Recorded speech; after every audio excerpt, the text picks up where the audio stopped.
Don't mind me, I'm just watching a hockey game. As for which hockey game, well, I think it's pretty obvious which team I'm rooting for. So, folks, welcome back to Ferox Frank Reviews.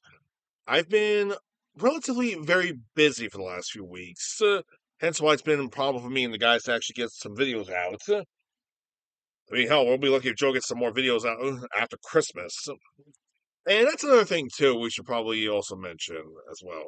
You see, I think some people have been thinking about that maybe Rex, Joe, and I celebrate Christmas. We don't. Yeah, we have the Christmas tree up, but the thing is, we celebrate Orthodox Christmas, which is on January 7th. Yeah, we celebrate that Christmas. Why? It's out of the way, and it's not really a huge hassle for us. The only problem is there's not that much time off, which is very unfortunate, though. Although some people actually do find Christmas do actually take some time off for that. Speaking of Christmas, I think it's about time we talk about another Christmas film that was so popular that it caused a new rating in the movies. Yes, because of this one film, we have a brand new film rating. And it's been around to this very day, and it's used a lot. Ladies and gentlemen, I am, of course, talking about the movie, the classic creature feature, Gremlins.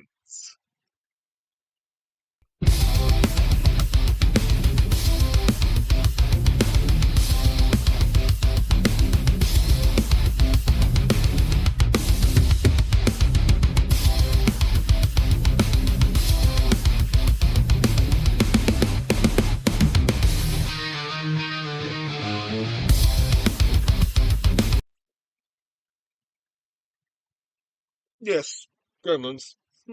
It's about time we talk about this lovely little classic of a film. Presented by Steven Spielberg and directed by Joe Dante. This is a classic little creature feature film that, of course, it's a beloved little tradition to watch during the holiday season and got so much controversy when it came out that, well, it caused a new rating. No, I'm actually not kidding. This movie is actually rated PG. It says it right here, too. PG. You see that? PG. But it's so dark and so violent and it has scenes of horror in it, though, that people were wondering, was this really a PG film? This is close to being an R-rated movie. Well, keep this in mind. This is before PG-13 was even a thing. But thanks to this one movie, we have the PG-13 rating. And who thought it up? Steven Spielberg. Yeah, seriously. We have the great director Steven Spielberg coming up with a new rating on the spot. It's like, okay, look, this is actually between PG and R. You can't give it an R rating, and it's a PG film, so everybody can watch it. So, all right, here's a new rating: PG-13. There you go. Problem solved. Which makes the question: why did they have this rating in the first place? I mean, hell, did you actually see Raiders of the Lost Ark that came out the same year as this film did? Ho ho ho ho! Yeah, that was a PG film too. That was a PG film too, and so was Temple of Doom. All PG movies. Not even joking. Holy shit. But thankfully, for this movie, we had the PG-13 rating. And a few months later, we had our first PG-13 film, which I will probably cover next month if I can find it. Yeah, I got the movie somewhere on Blu-ray. I got to look for it though. If it's not on Blu-ray, then I probably have it on DVD somewhere. Don't worry about it. But today we're gonna look at Gremlins. And this is a very fun little feature film. And of course, I do have some gripes about the movie. Who doesn't have gripes about the movie? You want to know what my biggest gripe right now is? They used the wrong gizmo. Yeah, I'm an artist myself, but here's the thing. Look at this image of Gizmo. Yeah, he's nice, adorable, and cute looking. And, look at that. They also do the same thing right here in the back. Aw, ain't that adorable? It's the Gizmo from the second Gremlins movie. Yeah, way to fuck that up, people. Whoever was in charge of making this cover, yeah, use the wrong gizmo, you dumbass. Unbelievable. They should have just went with the original cover art, which of course is actually displayed as a little mystery type. It's a little mystery film. But hey, it was a good movie regardless. And there's also something else I got to mention too. This movie also has the deleted scenes in it too, as a special feature. But all joking aside, and I am not kidding when I said this, those scenes should never have been deleted to begin with. All right, they should have been released as an extended director's cut version. Why they were deleted? Oh, to save time. Keep them in the fucking movie, you idiots. Honestly. And there's also something else I gotta mention about the movie too, but I'll get to that a little bit later. I mean, I mean, get this. Originally, the film started off as an actual as a sequel to E.T. Not even joking about that one. Originally, this was started off as an E.T. sequel, and it later changed into a little monster film. And from there was the original version of Gremlins, which was two versions of it, though. More on that later. I need a drink first.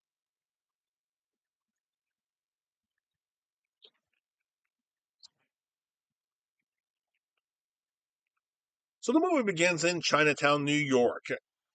I think it's in New York City because it says it's Chinatown. We're following around a man, the father, known as Rand Pelser. He goes to a little china shop to actually and finds the old. A kid takes him to a little china shop, though. In the original version of the movie, that's actually edited for television, which should have been left in the movie. He goes to several shops, but the kid actually tells him, "Oh, my grandfather's shop's got much better stuff. So come follow me." And so the kid takes him all the way to his grandfather's shop. And of course, he sees some really unique items. But Rand's also an inventor, so he introduces him to everybody to the bathroom buddy, which of course malfunctions.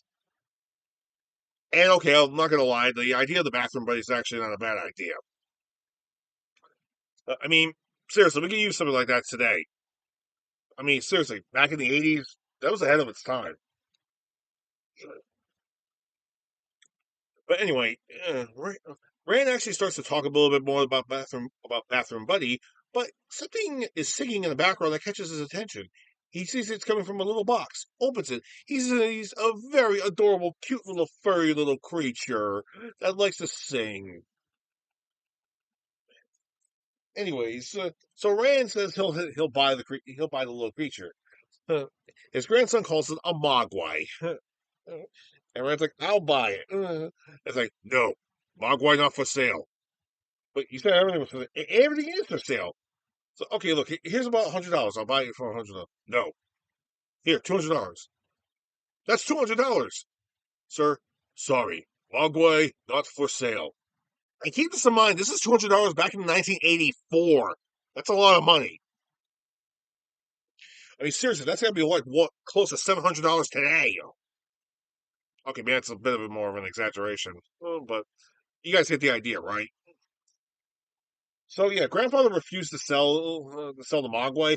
However, the grandson decides to sell Rampelso the little Mogwai, and he gives him the rules. As we get a nice little a little shot of him walking down Chinatown with the box. So it's one, can't give him any water at all. Don't give him any water to drink. Two, There, to keep them out of the sun, keep them out of bright lights. They hate bright lights, and sunlight will kill them. Three, never feed them after midnight. Remember these three golden rules. And we go straight to the main credits, and we get a good shot of Kingston Falls, Pennsylvania. And yes, I looked it up. It's in Pennsylvania. It's a rural area of Pennsylvania, except it's actually the same.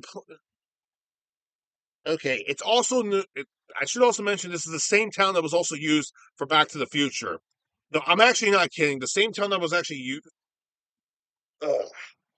No, seriously, like the same town that was actually used in Back to the Future in like the 1980 scenes and the 1950 scenes and even the 2015 scenes in the sequels and also the Wild West scenes that will be used in the third film. Yeah, it's the same fucking town.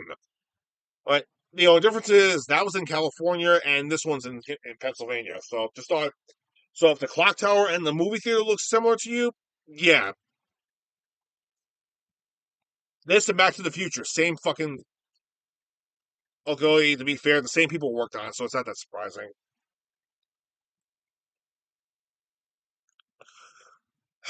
So anyway, we get to see William Pell.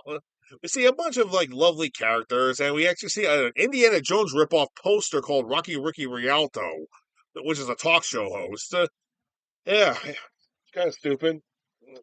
We see some of the other characters too, and we see our main character played by Zach, played of course by Zach Galligan, called Billy, our main character, and we see Dick Miller show up too.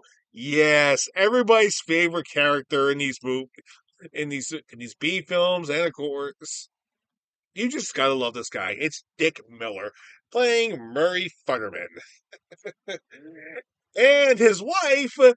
Ironically, is the same actress that was also is the original actress who played the original Audrey in the original Little Shop of Horrors, and Dick Miller also happened to be in that same film too. I just thought I'd give you guys I just thought I'd mention that because a lot of people tend to forget they were in that movie. Mainly because of the fact the 1980s film was just around the corner, and the 80s was filled with a bunch of great films. So, yeah. So Billy takes his dog Barney to his job, which is actually at the bank, and and we also see Phoebe Cates there as, of course, as Kate. Yeah, go figure. And I should also mention too. Originally, the studio like they actually thought maybe having Phoebe Cates in this film was probably a bad idea, mainly because of this little problem. All right, now, all right, Judge Reinhold's also in this movie too. But here's the thing: in the deleted scenes, he has more of a plot to himself. But in this movie, he's only in the beginning part of the movie, and that's it. So it makes no fucking sense. Anyway, the thing is, Judge Reinhold actually got the main part in the movie called Fast Times at Ridgemont High, where of course that's the film where Phoebe Cates actually bears her you know what? Yes, her family melons. Her family melons amongst all things. And of course, they thought it was a bad idea because this movie was going to be marketed towards kids and families.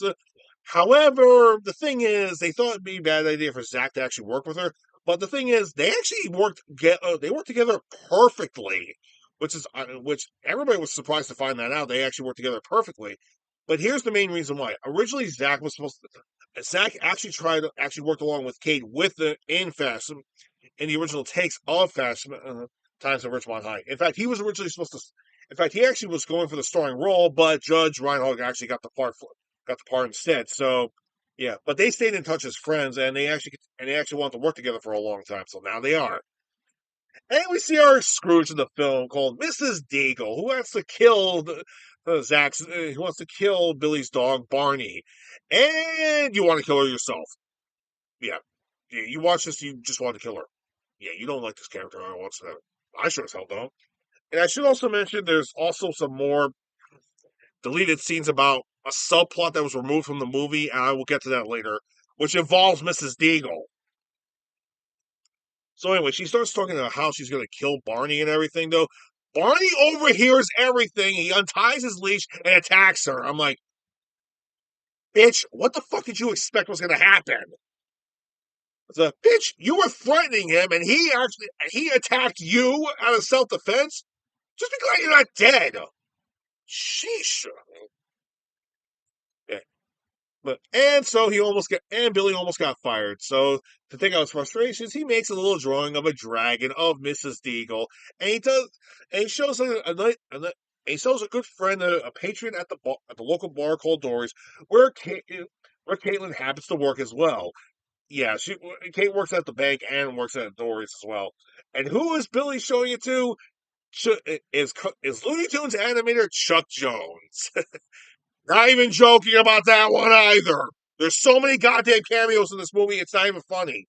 Seriously, Chuck Jones actually shows up in this movie, and he actually likes Billy's drawing. What's next? Is Robbie the Robot going to show up from Forbidden Planet going to show up in this movie? Yeah, he's in this movie too as a cameo.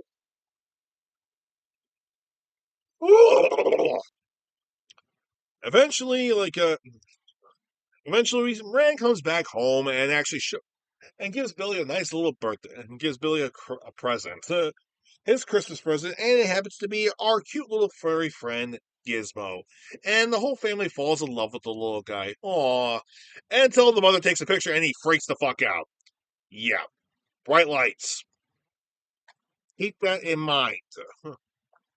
So yeah, eventually, the whole rest of the part became part of the whole movie is basically Billy just getting along with Gizmo, and there's a cute little bond between the two of them. Ironically, behind the scenes, there was a lot more problems because of the fact that the Gizmo animatronic was so tiny that all of the servos kept on breaking all the time. There's basically two models for Gizmo. All right, there was a small one, and then there was a big one about that high for close-up shots. Ironically, the small one kept on malfunctioning half the time. And if you knew what the original storyline was, yeah, you can kind of see where this was going to go. Now, eventually, anyway, Corey Feldman shows up to deliver a Christmas tree for Billy. And of course, another thing actually winds up happening. He shows Gizmo to Corey, and Corey accidentally spills water on him, and yeah, that's another rule broken. So lights, water, down the shitter on that one, and we get to see five more little Mogwais pop out of him. Yeah, just little fur balls to start pumping out of Gizmo, and we got five of them, and one has a stripe. And that furry one, and the stripe one is called Stripe. Yeah, that's real creative on that one. The fur one, the one with the stripe is called Stripe. Oh yeah, that's real creative. What's next? You could call him Mohawk. Maybe that's what he originally was called. But eventually,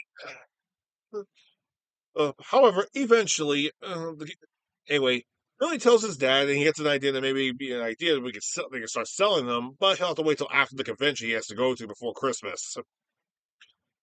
So and some mischievous stuff starts happening around the house, and Barney gets heavily injured, and they assume that it was Mrs. Deagle. So Rand decides to take Barney to the convention over to Billy's grandma's place. Over to Billy's grandma's place, so he'll stay safe. And there's more stuff with Mrs. Deagle. Mrs. Deagle trying to threaten the dog a bit more and more. And I should also mention that what parts of the deleted scenes, and like I said, this should have stayed in the film because of one obvious reason. It just shows how evil Mrs. Deagle really was. So it turns out Mrs. Deagle and the bank were working together. That her husband was a philanthropist and a corrupted one that actually bought a ton of land and was going to sell it all. And apparently, she's doing business with the bank to actually foreclose on many people's houses, which includes Kate's and Billy's houses. Why? Because the fact there's actually a chemical plant company willing to buy the land to put a new factory in that area, and she's going to make billions off of it. Bitch. So what happens to Deagle later on in the movie? It's justifiable. Anyway, Billy takes Gizmo to the school and actually gives it to the professor and shows him exactly what happens when you. But this time he puts one little drop of water on Gizmo, have another Mogwai pop out of him. So the professor decides to keep that Mogwai in the run for testing, while Gizmo and Billy just head home for a while. And well, okay, Billy eventually goes out to check on Kate, and Fatherman is not doing so good. He's actually drinking himself to a stupor. He talks about gremlins the entire time. Yeah, frickin' gremlins. You know, the Japanese brought them over here during World War II. WI. Frickin' gremlins. Yeah, yeah, those damn gremlins. Yeah. Title drop. So we get a nice little character development scene between Billy and Kate, which is of course very romantic, and it's also very sweet. And it goes to show you that that Zach and Phoebe actually have really good chemistry together, and it's one of the reasons why they kept Phoebe on as the main love interest because, like I said, they work together perfectly. They were supposed to do the exact same thing in Times in Richmond High, but again, Judge Reinhold got the fucking part, not Zach, which really sucks. So eventually, so eventually Zach, so eventually Billy asks Kate out on a date. Oh, that's sweet. Good for you, man. Good for you. he heads home and to chill out with Gizmo, except except Stripe and the other Mogwais are acting like a bunch of assholes, like, it's like, what's wrong with you guys? Come on, I already fed you already. He looks at the clock. It's like it's only like 11:30. It's like, well, it's not 12 o'clock yet. All right. So he gives them some chicken, and they scarf it all down. Gizmo's just looking at them like, ugh, God. Hey, you want some chicken too, Gizmo? Mm-mm. It's like, oh, that's good to know. Anyway, we see the professor back at the school, and and okay, he's doing some more tests on the Mogwai, and he's calling in a night. He's like, all right, good night, little fella. I'll see you in the morning. And I'm looking at you look at the clock. It says 2:40 in the morning. Uh, dude, you have a class at 8 o'clock. Okay, bro. First off, you have a class at 9 o'clock in the fucking morning. Are you serious? What the hell? Also, wait a minute. It's supposed to be. It's almost 3 o'clock in the. Okay, wait a minute. It's 2:20 in the goddamn morning, and Billy is still up at this point. Okay, I know it's already past the point of midnight. Okay, I know for a fact it's already past the point of midnight, but dude, what the fuck is he still doing up? I think originally they were supposed to actually have these scenes shot side by side or something, or maybe they were supposed to shoot something a little bit later on. But they actually shot side by side. So I think originally in the editing process, they were supposed to actually have Billy and Gizmo watch these little guys actually eat, and then and after the Billy and Gizmo go to sleep, they should have cut over to the professor. So I think that's what they should have done originally. Other than that, this whole scene looks like it's pretty fucking stupid. But then again, that's just my personal opinion. Huh. So either way, the next morning we get cocoons. Yeah, so the Mogwais turn into cocoons. All right, and the same thing happened over with the professor. So some more crap happens here and there, and of course we find out Red's doing great at the convention where there's a ton more cameos, including Rob the Robot, Steven Spielberg, even like I said, there's a ton of people like making cameos. Even the time machine from the Time Machine is in the background. It cuts to Randall at one point, and then cuts away to the wife, cuts back to Randall, and the thing just disappeared. It's like, wait, did that guy really just go back in time? What the fuck? Well, we know where the grant money's going from.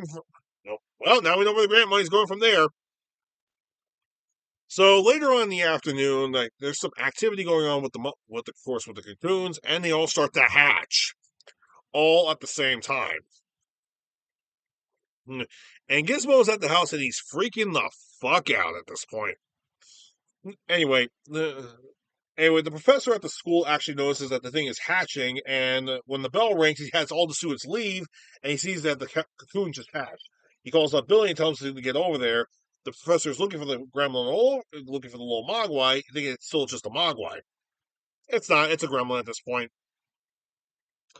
And we go straight into horror film territory at this point. Where it goes, and we just hear it just running around like just running barefoot and everything.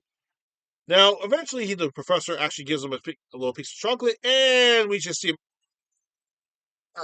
And we cut to Billy going into the school, and he finds the professor dead with a needle in his ass. What the gremlin did to him, I have no fucking clue. He tries to grab the phone, but the gremlin scratches his hand, and we see it try to eat the apple. And apparently, it didn't like the apple, so it just grabs a piece of glass and eats it. That's kind of weird to know they can actually eat glass, but they can't stand sunlight. Weird. Anyway, Billy goes to the nurse's office, and he bandages up his hand, and we get our first look at the gremlin, and it just starts throwing shit at him, and it just runs into the ventilation system. Billy is now freaked out. He calls his mom and tells her to get out of the house, but that gremlin at the school just pulls the cord. Before Billy was able to call his mother, she hears a bunch of noise coming upstairs, but the gremlins are beating the shit out of Gizmo the entire time, which is something the production team wanted to do with the fucking animatronic to begin with. Anyway, eventually they chuck him down the laundry chute, and they up and disappear. And Billy's mom makes it up there. Billy calls her, tells her to get out of the house. Grandma cuts the line. She starts trying to call back Billy, but she hears Christmas music playing. So she heads downstairs, turns the music off, and then we see one of the gremlins in full view eating a gingerbread man cookie. They just bit the head off and started eating it, which is actually contrary to what was originally supposed to happen in the movie. That would have made this movie R-rated, but like I said, I am not going to discuss that yet until maybe later on. You'll see. So eventually, it crawls into the mixer, and okay, it starts crawling into the mixer, eating all the batter. Anyway, Billy's mom. Anyway, the mom actually hits the on switch and kills it instantly. Yeah, and well, one of the gremlins actually is starting chucking plates at her, and then she grabs a knife and starts stabbing it to death. Another one actually throws the tray at her, and she takes cookie spray, sprays it in its eyes, puts it in the freaking microwave, turns it up, and it just explodes inside the microwave in a very grotesque manner. How is this a kids' movie again? So she goes into the living room. She sees something hanging in the stocking. She cuts it open, and it's just a little robot toy, which is very famous from the 1980s. Actually, who am I kidding? I probably would have had that. Probably had that toy back in the day when I was a kid. Anyway, the lights of the Christmas tree go on, but we see two red eyes in the Christmas tree, and it starts attacking her. Yeah, it's one of the gremlins, and we see Stripes gremlin come out of the box that Gizmo came in. And he goes, "Hmm." So Billy makes it home just in time. He grabs the sword. He grabs the sword. It keeps falling off the banister. Keeps falling off the wall every time they close the door. He grabs it and he cuts the fucker's head off, and it goes right into the fireplace. But anyway, they see Stripe. He blows his nose onto the curtains and runs out the window. So Billy takes his mother to a doctor that lives right down the street. He heads back to the house to see if there's anything left of the other gremlins. He sees the carnage that his mother left behind, but he also finds Gizmo, and they decide to work together. He grabs the sword and goes out, and of course they go after Stripe. Now, unfortunately, Stripe made his way to the YMCA. This is not going to be a good sign at all, now is it? No, it is not. Stripe actually makes his way to the YMCA and, of course, jump scares Billy and jumps right into the goddamn pool. Yeah, this is not good. The whole thing starts bubbling up like crazy, and Billy and Gizmo got the fuck out of there and try to get the sheriff to come in to get some assistance. The sheriff doesn't believe him at all. And we get to see one little stop motion animation of Stripe and all of his gremlin hordes start coming in. Hundreds, maybe thousands. Yeah, I'm gonna say with the size of the pool that was actually in there, I'm gonna say possibly over 1 million. Yeah, because that's actually a big fucking pool. Yeah, there's no way that hundreds or thousands here came out of that thing. I'm gonna say close to maybe 1 million, which probably explains what happens with the entire town. Ugh. So yeah, the Gremlins actually attacked the Futtermans and actually used their freaking Mr. Futterman's tractor, and he says, "Gremlins, Gremlins, the Gremlins, the Gremlins are my cat!" And of course, the Gremlins run them over. Okay, look, okay, that's actually not true. The Futtermans are actually still alive. But here's the thing: when I was a kid, my sister and I saw this movie when we were kids, and we naturally assumed the Futtermans were killed. It wasn't until Gremlins 2 we found out they actually survived. How did they survive? I mean, seriously, after this one scene, we never see them again. So it was assumed that they actually got killed. So apparently, yeah, originally the original idea was they were supposed to be killed, but they decided to bring them back in the sequel. How they survived, I have no idea. One of the great mysteries of the movie.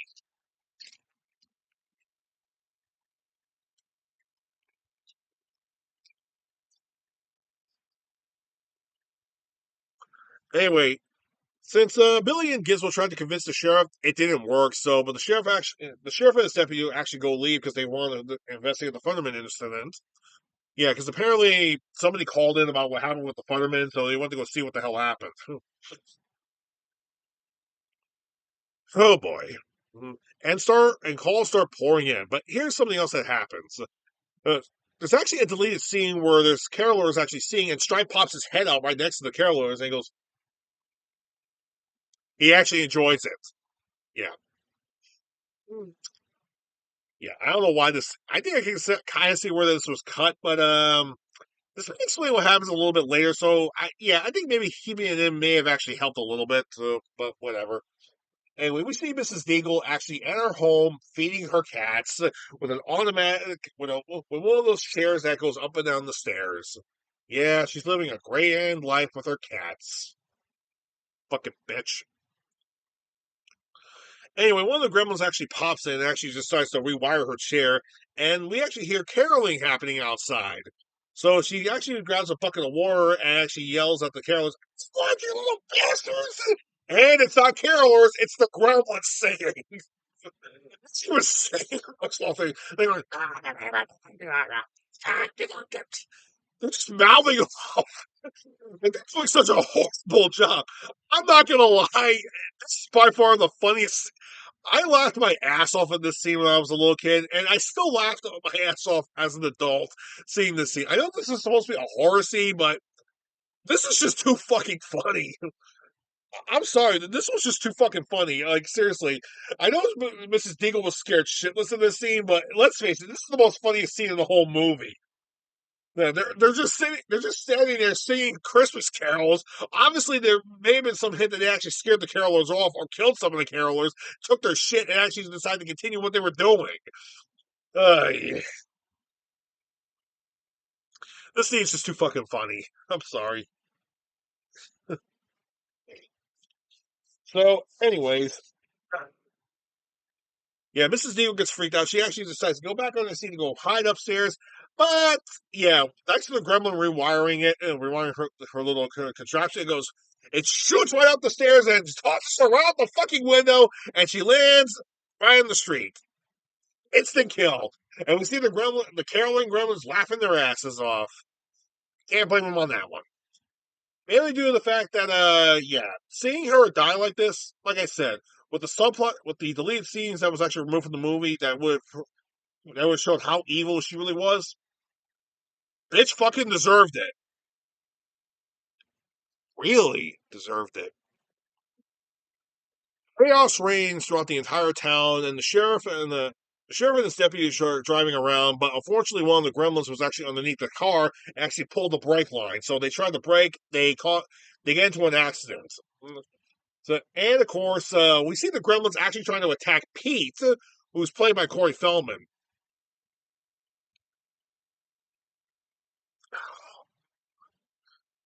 Oh boy, folks, this movie was released in 1984. All right, and this is the second film that Corey Feldman had starred in that year.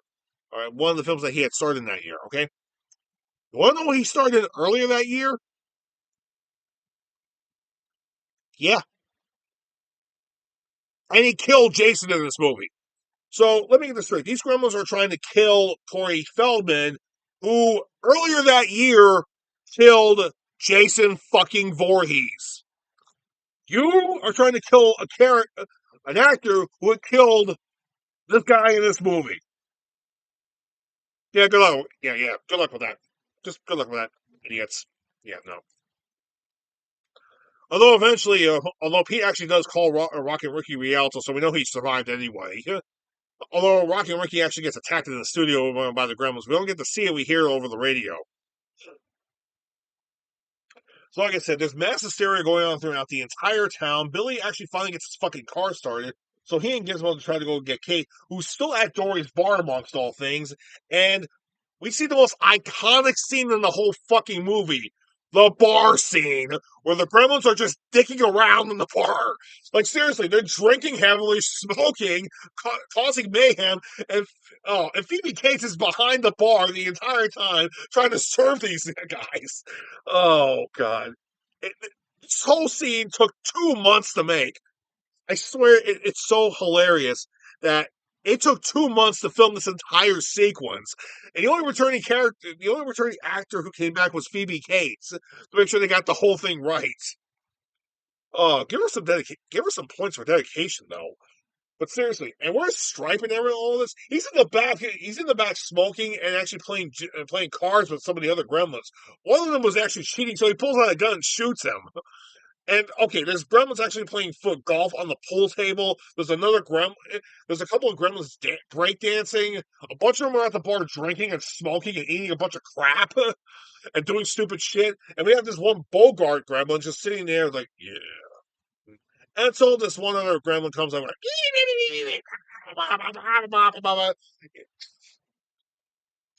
It's so this scene is just too funny. We see the Bogart gremlin just go like this. Breaks him all out and smacks him on the head. And then, okay, we see like a freaking breakdance sequence going on with, with this one gremlin who's trying to rip off Flashdance now. Oh God! Seriously, I know this is supposed to be a horror film, but this is like everybody's favorite part of the movie, where the gremlins just don't give a shit. They're just having fun. It's like, hey, we don't give a shit. We're having fun. Look at this motherfucker. He's breakdancing. Well, oh, you know what? I should have mentioned that Howie Mandel is actually voicing Gizmo, while ironically Stripe's main voice actor was Frank Welker. Yeah, Frank Welker voiced Stripe, and apparently so did several other voice actors, including Peter Cullen. Yeah, Optimus Prime's voice actually also voiced some of the Gremlins in this one too. Go figure. But then again, it's really easy to voice them because most of the times when the Gremlins talk, they're mostly going Gizmo, Gaga. Yeah, maybe I'm so that's basically what they sound like, and legit, that's how they legit sound like too. I seriously, with the thing with me doing some character voices or like making sound effects, this is one of the movies that made me do that. Go figure. Anyway, Kate is actually trying to serve the gremlins as much as she can without trying to get killed. Anyway, she sees one gremlin actually has three cigarettes. She takes out a match to give him a light, and he's like,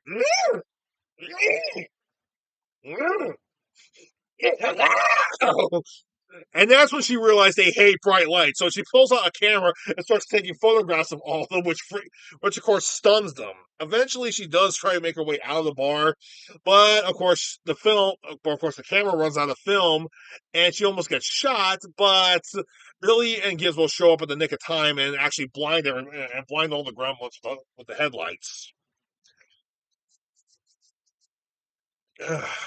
so So eventually, like Kate finally meets Gizmo, and well, they make a break for it, but mainly because of the fact the car just stopped working out of nowhere. There's a running joke with Billy's car that just stops running. So yeah, they just ditch it and they go. So they go make a run for it and make it to the bank, where of course the Gremlins were already there to begin with. And then Billy tells her that they're gremlins, and Kate breaks down and tells Billy why she hates Christmas so much. So apparently, an incident happened when she was 9 years old, where her father actually dressed up as Santa Claus and actually got killed.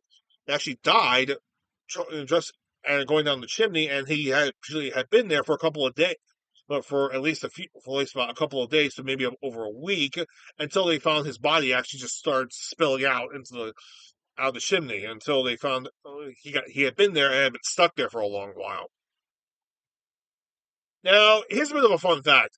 Steven Spielberg wanted the scene deleted, but Joe Dante insisted they keep it in. Just to bring up the monotony of the craziness of the movie.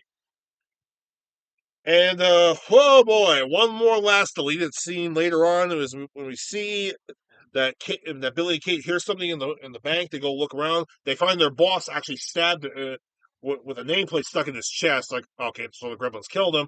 And they find Judge Reinhold's character is like, hey, I outsmarted them. Oh no, you can't come in. Yeah, because I'm the boss now. He basically just loses his mind at this point.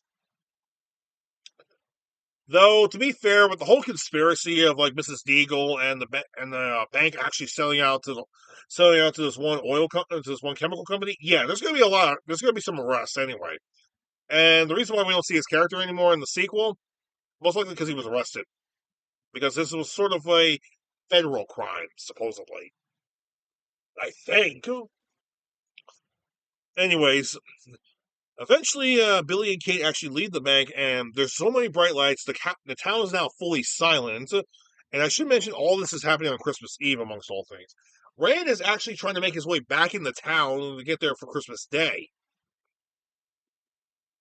But nobody's picking up on the phone, and Barney is with him and everything, and he can't figure out what the hell's going on. And he's stuck at the gas station, so he sees that the gas attendant is actually a heavy smoker. So of course he introduces the smokeless ashtray, one of his lovely inventions. There's a bit of an ongoing joke that every invention that Rand Pelser makes actually malfunctions throughout the entire film itself. It's hilarious and just adds to the goofiness of the film. So Kate and Billy actually make their way down the street trying to look for what happens to the Gremlins. So they check out the movie theater. Billy sees that there's one of the Gremlins actually in the snack area, grabbing as much popcorn as he can, and heads straight to the theater. And so they realize that, okay, maybe all the Gremlins are inside the theater, which they all are, surprisingly. How the hell they got over a million Gremlins in the theater? I don't have a fucking clue. But then again, the fuckers are like what, this high? So maybe stacking a million in there wouldn't have been so hard.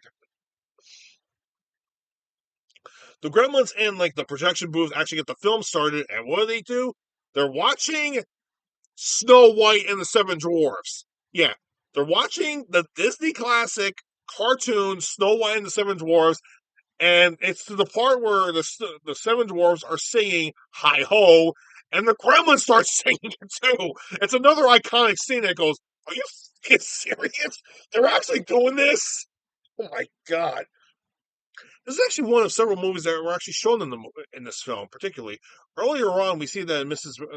Pelser was actually watching "It's a Wonderful Life" towards the ending, which of course Billy actually reenacted the ending scene in that movie by running around the town. Just a bit of a fun fact. They also watched a Clark Gable film, which I think was an automotive movie. I'm not sure which one it was because I'm not really a Clark Gable fan. But one of the other movies that they were watching that actually before the Mogwais transformed into cocoons, was the original Invasion of the Body Snatchers. Hmm. And ironically, when they fell asleep, it's at the point of the movie when the guy's yelling out, "You're next." Really good epic foreshadowing. So Billy has an idea that they're going to have to destroy the entire theater with the gremlins inside of it. Though Kate actually knows.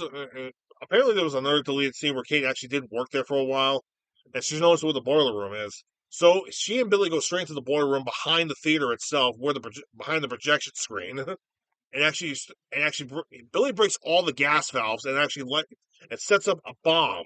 Yeah, a homemade firebomb for the gremlins. Meanwhile, what's Stripe doing? He goes right to the snack booth to get more snacks for the film, but unfortunately, they're all out because the Gremlins grabbed all the snacks, and we see him just go, yum, yum. Ugh. He looks outside where the department store is, and he sees a candy sign. He goes, oh, yum yum. So he leaves the theater. Oh boy. Anyway, the Gremlins actually spot Kate and Billy actually running out in through the projection booth, so they actually run through the projection and go after them. But of course, Kate and Billy escape. They lock the door and run outside the theater, run about an entire block until the whole theater blows up, killing all the Gremlins. And even as they're dying, we see one Gremlin actually performing surgery. Like, he wants to perform surgery. He wants to perform surgery. Seriously, how wacky are these motherfuckers? I mean, I swear to God, these guys are so fucking ridiculous. And even as they're dying, they're hilarious. Well, anyway, Stripe puts his head out of the department store because he heard the explosion. He goes,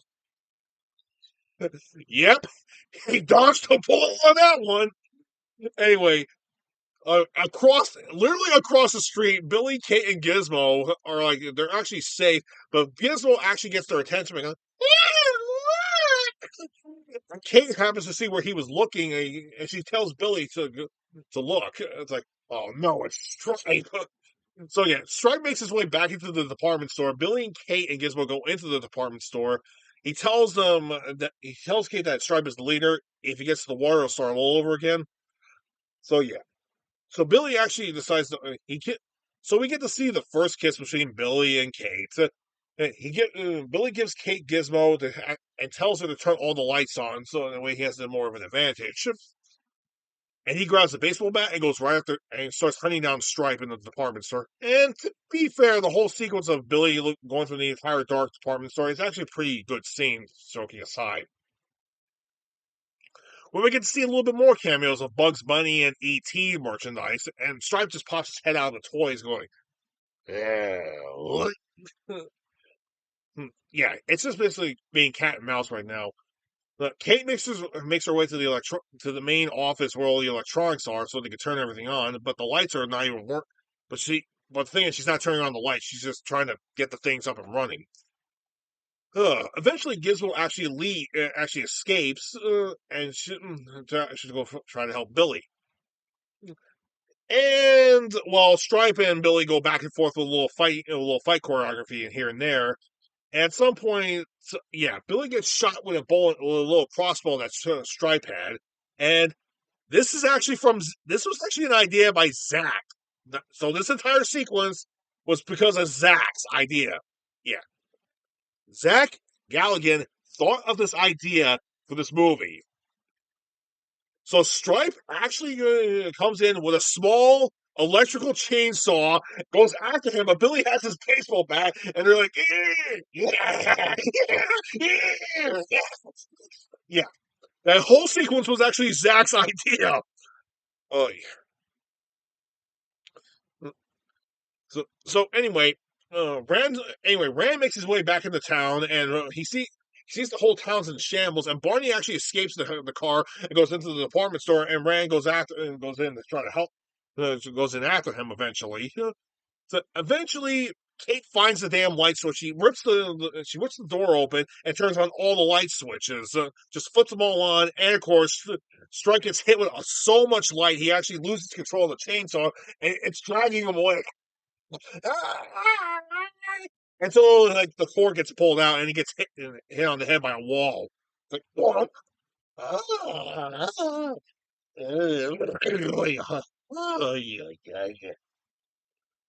so, I should mention that one of the switches that Kate actually hit was actually the water fountain within the greenhouse section of the department store, which catches Stripe's attention. It's like, what's in there?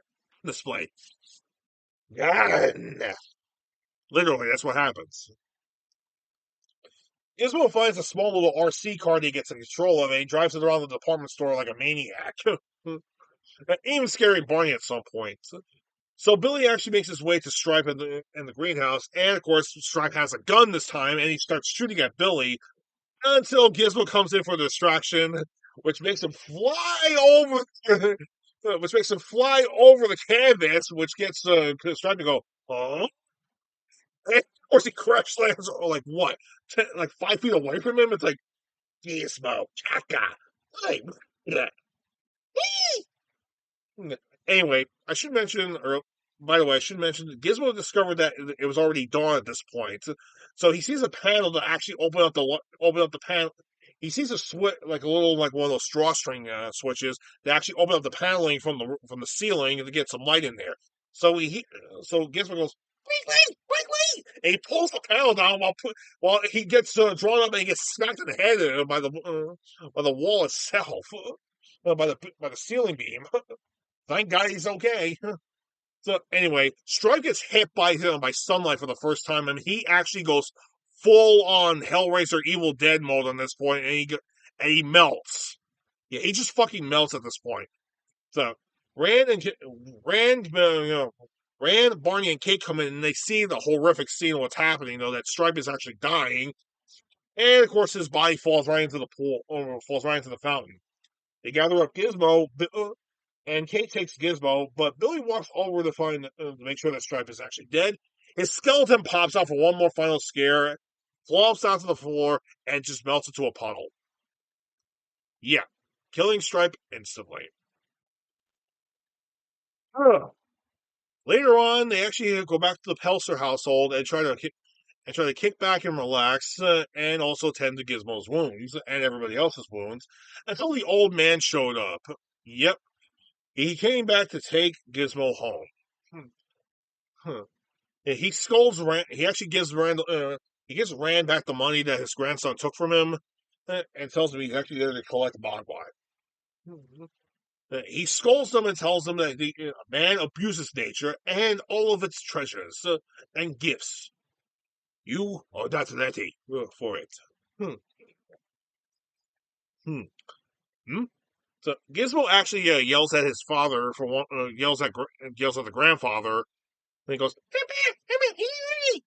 "Yes. Oh, Billy, he has something to say to you. Wait, you understand him? Of course I understand him. Huh. So he opens the box. We get that cute little scene where Gizmo says "Bye, Billy" in a very adorable way. He says "Hey, Billy" in a very cutesy way possible. So he says that there is a possibility that one day that Billy will be ready for Gizmo. So yeah, Gizmo and Kate are now together. The whole town actually survived this horrific night, but surprise, surprise, the town actually is doing better because of this whole thing. Yeah, supposedly there are at least maybe several dozen deaths and hundreds injured, but the town is actually doing better now mainly because Mrs. Deagle is dead, and yeah, the whole foreclosure thing is now null and void, and now the government's got to come in with the Marines and everything to actually help rebuild the town. So yeah, apparently the Gremlins did something evil shit, but it was also a good thing too. The movie basically ends with when we see Grandpa actually walking down the street in this nice matte painting background, and of course we get a nice little send off from Rand Pelser saying, "Be careful, there might be a gremlin in your house." And the movie ends on that classic Gremlins theme song. Oh, how lovely. And that was Gremlins. Is it a classic? You're damn right, it's a classic. It's one of the great classics of the 1980s. In fact, because of this movie, we have the PG-13 rating, thanks to Steven Spielberg. Oh, thank you. And next month, I will actually review a movie that was the first PG-13 film ever made. I promise you on that one. However, there's something I got to mention too. I've been drawing this out a little too much though, but like I said before, the deleted scenes, well, like I said, well, they should have stayed in the movie, to actually help to solidify the fact that Mrs. Deagle was actually truly evil. But here's some more fun facts. There's actually an alternate version of the movie that was, well, partially made, but it was scrapped like halfway through filming because Steven Spielberg actually fell in love with the Gizmo character. Originally, Gizmo was supposed to turn into Stripe. Yeah. So after he actually birthed the other Mogwais, he actually would have grown the Stripe and to keep him separate from the others, and he would eventually turn into the Stripe Gremlin. Yeah, and eventually he would have been the evil character the entire time, which would have made it hard for Billy trying to kill Stripe. This may explain why in some of the chaotic scenes Gizmo was nowhere to be found. But hey, what can I say? But hey, that was actually some of the original shots they actually did when Gizmo was evil. So eventually they decided to actually make Gizmo the good guy and have Stripe as his own separate character altogether. As his own separate character altogether, which makes a lot of sense. And also, originally the film was supposed, like I said earlier, the movie was originally supposed to be like an ET, not a sequel to ET, but instead of actually ET coming back, it's a bunch of little aliens that cause mischief and chaos all over the fucking town. But at some point, they decided to make a different movie about all that and have little monsters running around, which hence the idea of Gremlins came into being. But the original idea was a hard R rating, where okay, uh, a lot more people would have been killed. People would have been eaten alive by the Gremlins. Like seriously, and Billy's mom would have been killed earlier on in the movie. Like that scene with the whole thing with the Gremlin eating off of the kitchen. Here's the thing: originally, Billy's mom was supposed to get her head cut off and tossed into the microwave. Yeah, that was originally what was supposed to happen to Mrs. Pelser. A lot more people would have died, a lot more horrific deaths. Which apparently they actually did do some film scenes of it, but they deleted all the scenes, and some of the film reels were destroyed because it would have never fit this family-friendly film at the time. So yeah, the idea was scrapped. Also, Barney would have been killed too. You know how?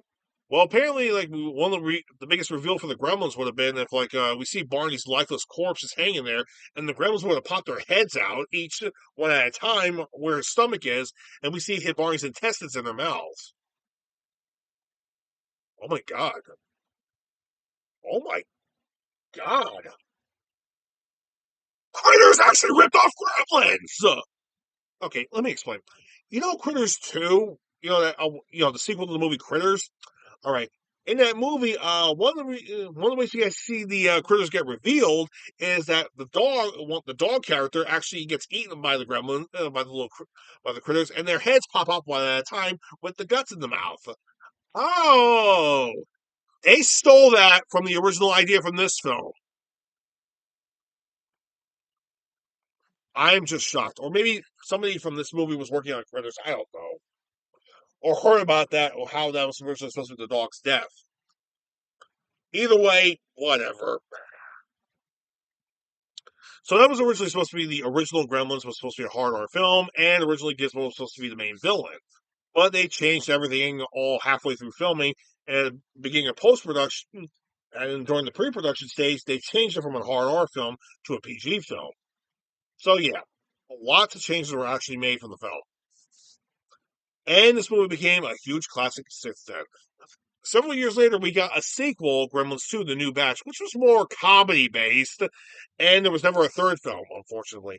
Maybe he will actually want a third film to come out after all these years, or a reboot, but keep the reboot as a spiritual successor to this film.